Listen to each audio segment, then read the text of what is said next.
আমবাসায় গাঁজা বিরোধী অভিযানে বড় সাফল্য, উদ্ধার 450 কেজি গাঁজা।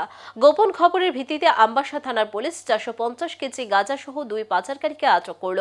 আমবাসা থানার ওসি নন্দন দাসের নেতৃত্বে 8 মাইল এলাকায় অভিযান চালিয়ে TR03Q0373 নম্বরের গাড়ি থেকে গাঁজা উদ্ধার হয়। ধৃত দুই পাচারকারীর নাম প্রসেনজিৎ মজুমদার ও রাজু দেব, দুজনেই বিশ্রামগঞ্জ এলাকার বাসিন্দা। গাঁজার বাজার মূল্য আনুমানিক 45 লক্ষ টাকা হবে বলে জানিয়েছে পুলিশ।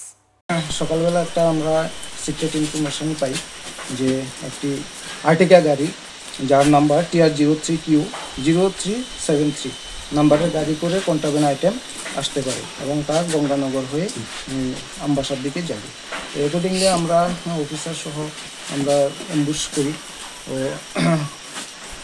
তারপরে অ্যাম্বুশ করার পরে আমরা ওই গাড়িটাকে ডিটেন করতে সক্ষম হই এবং ডিটেন করার পরে আমরা সমস্ত প্রসিডিউর মেনে এক্সিকিউটিভ ম্যাজিস্ট্রেট তারপরে ইন্ডিপেন্ডেন্ট উইটনেস তাদের সামনে আমরা সার্চ করি এবং সেখান থেকে আমরা 450 কেজি ড্রাই গাঞ্জা রিকভারি করি এবং সিজ করি।